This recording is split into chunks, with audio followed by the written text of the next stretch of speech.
नमस्कार। आज हम गैरी वाइनरचुक की किताब क्रशिंग इट पर बात करने वाले हैं। हमारे पास कुछ सोर्सेज हैं जो इसी पर आधारित हैं और इनमें बताया गया है कि आज के डिजिटल दौर में कैसे कोई भी अपने पैशन को, अपने जुनून को एक अच्छे, प्रभावशाली पर्सनल ब्रांड में बदल सकता है। हाँ बिल्कुल, ये आजकल बहुत रेलेवेंट टॉपिक है। तो चलिए फिर शुरू करते हैं, देखते हैं इन सोर्सेज में क्या खास बातें हैं, क्या सिद्धांत हैं। मतलब इंटरनेट और सोशल मीडिया का इस्तेमाल करके अपनी पहचान बनाने के लिए। हाँ तो शुरुआत होती है सोच से कि आज के ज़माने में कोई भी, सच में कोई भी अपना ब्रांड बना सकता है। ये बड़ी बात है। सही कहा। पहले ऐसा नहीं था, मौके कम थे। बिल्कुल। इंटरनेट ने सबको जैसे एक लेवल प्लेइंग फील्ड दे दिया है।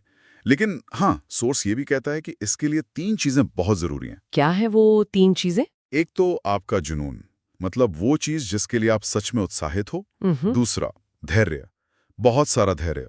और तीसरा, आप जिस प्लेटफॉर्म का इस्तेमाल कर रहे हैं उसकी अच्छी समझ। हाँ, ये तीनों ही बहुत महत्वपूर्ण हैं। और ये जो स्रोत हैं, ये गैरी की पहली किताब क्रश इट से एक कदम आगे हैं। अच्छा, कैसे? इसमें सिर्फ थ्योरी नहीं है, ज्यादा जोर उन लोगों की असली कहानियों पर है जिन्होंने सच में इन प्रिंसिपल्स को अपनाया और सफल हुए। तो ये प्रैक्टिकल ज्यादा लगता है। मतलब असल जिंदगी के उदाहरण? हाँ बिल्कुल। और इसमें 3 स्तंभों पर बहुत जोर दिया गया है। एक है कंसिस्टेंसी, यानी लगातार काम करते रहना। दूसरा है ऑथेंटिसिटी, मतलब आपकी असलियत, आप जैसे हैं वैसे दिखना। हम्म। और तीसरा है अटेंशन, लोगों का ध्यान खींचना और उसे बनाए रखना। आजकल इतना शोर है ऑनलाइन, तो अटेंशन पाना और रखना बहुत मुश्किल है। ये ऑथेंटिसिटी वाली बात, ये मुझे काफी दिलचस्प लगी। स्रोत में एक मजबूत ब्रांड के लिए 8 जरूरी बातें बताई हैं, पर ये ऑथेंटिसिटी, ये वाकई खास है। हाँ, क्योंकि लोग अब नकलीपन से ऊब चुके हैं, वो असली कनेक्शन चाहते हैं। सही बात है। मतलब सिर्फ अपनी अच्छी अच्छी बातें नहीं, बल्कि अपनी गलतियां, अपनी सीख, वो सब शेयर करना। और दूसरा पॉइंट जो आपने कहा, कंसिस्टेंसी, उसके साथ जुड़ा है कंटेंट बनाना लगातार। बिल्कुल, और कंटेंट भी ऐसा जिसका इरादा सिर्फ पैसा कमाना ना हो। स्रोत कहता है कि इरादा होना चाहिए प्रभाव डालना, लोगों की मदद करना। हाँ, ये थोड़ा आदर्शवादी लगता है, पर शायद यही लंबे समय तक काम करता है। और देखिए, इसी का नतीजा उन कहानियों में दिखता है जिनका जिक्र है। जैसे कोई है जिसने इंस्टाग्राम पर सिर्फ अपने फैशन सेंस को शेयर करना शुरू किया, रोज पूरी ईमानदारी से। अच्छा। और धीरे धीरे लोग जुड़े, भरोसा बना, और आज उनका अपना ऑनलाइन बुटीक है। या कोई और जिसने शायद यूट्यूब पर सिर्फ गेमिंग की लाइव स्ट्रीमिंग शुरू की थी, मजाकिया अंदाज में, जैसे वो असल में है। हाँ, ऐसे कई चैनल्स हैं। बिल्कुल। और आज उनके लाखों फैंस हैं, अपना मर्चेंडाइज है। या कोई पॉडकास्टर है जिसने फाइनेंस पर बात करनी शुरू की, अपनी आवाज में, अपने तरीके से। तो इन सब कहानियों में कॉमन क्या है? वही 3 चीजें, जुनून, कंसिस्टेंसी और अपनी एक यूनिक आवाज, अपनी ऑथेंटिसिटी। ये उदाहरण वाकई हिम्मत देते हैं। ये दिखाते हैं कि शुरुआत कहीं से भी हो सकती है। अच्छा, तो कंटेंट बनाना है, ऑथेंटिक रहना है, लेकिन कहाँ? मतलब कौन सा प्लेटफॉर्म चुने? इतने सारे ऑप्शंस हैं आजकल। हाँ, ये एक बड़ा सवाल है। स्रोत इस पर भी बात करते हैं। देखिए, हर प्लेटफॉर्म की अपनी एक खासियत है, अपनी एक ऑडियंस है। जैसे इंस्टाग्राम, वो विजुअल है, तस्वीरों के लिए, छोटी वीडियोस यानी रील्स के लिए बढ़िया है। अगर आपका पैशन कुछ ऐसा है जो देखने में अच्छा लगता है, फैशन, फूड, ट्रैवल, आर्ट, तो इंस्टाग्राम अच्छा स्टार्ट हो सकता है। ओके। और यूट्यूब लंबे वीडियो के लिए है। अगर आपको कुछ सिखाना है, डिटेल में बात करनी है, ट्यूटोरियल बनाने हैं या व्लॉगिंग करनी है, तो यूट्यूब सही है। वहाँ कनेक्शन गहरा बनता है। और टिकटॉक के शॉर्ट्स, वो बहुत तेज हैं, छोटे, मनोरंजक, वायरल होने वाले वीडियो के लिए। वहाँ ट्रेंड्स बहुत तेजी से बदलते हैं। पॉडकास्ट का क्या, जैसे हम अभी कर रहे हैं? पॉडकास्ट ये सुनने वालों से एक बहुत ही पर्सनल कनेक्शन बनाता है। अगर आपको लंबी बातचीत करना पसंद है, किसी विषय पर गहरी जानकारी देनी है, इंटरव्यू करने हैं, तो पॉडकास्ट बहुत अच्छा माध्यम है। आवाज में एक अलग अपनापन होता है। सही कहा। और ट्विटर छोटे अपडेट्स, विचारों, न्यूज़ या किसी बातचीत में शामिल होने के लिए अच्छा है। और लिंक्डइन वो ज़्यादा प्रोफेशनल नेटवर्क है। अगर आपका कंटेंट बिजनेस, करियर या इंडस्ट्री स्पेसिफिक है, तो लिंक्डइन ज़रूरी हो जाता है। तो मतलब पहले ये सोचना होगा कि हमारा पैशन क्या है और हम किस तरह का कंटेंट बनाना चाहते हैं, जिसमें आपको लगे कि हाँ, यहाँ मैं नेचुरली अपनी बात रख सकती हूँ या रख सकता हूँ। जब उस पर पकड़ बन जाए, फिर धीरे धीरे दूसरे प्लेटफॉर्म्स पर भी जा सकते हैं। ये अच्छी सलाह है। एक साथ सब कुछ करने की कोशिश में अक्सर कुछ भी नहीं हो पाता। एग्जैक्टली। अच्छा, एक और सवाल जो बहुत लोगों के मन में आता होगा, क्या ये सब अपनी नौकरी के साथ किया जा सकता है? मतलब टाइम कैसे निकालें? हाँ, ये बहुत प्रैक्टिकल सवाल है और स्रोत इस पर भी ध्यान देते हैं।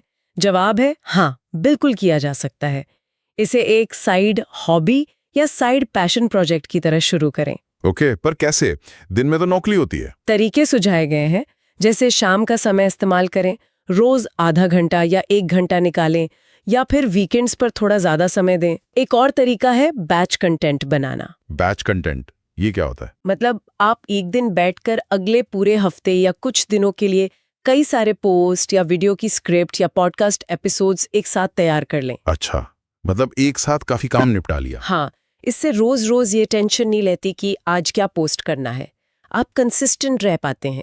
और स्रोत एक और जरूरी बात कहता है, परफेक्शन के पीछे मत भागो। ये मुश्किल होता है कई बार।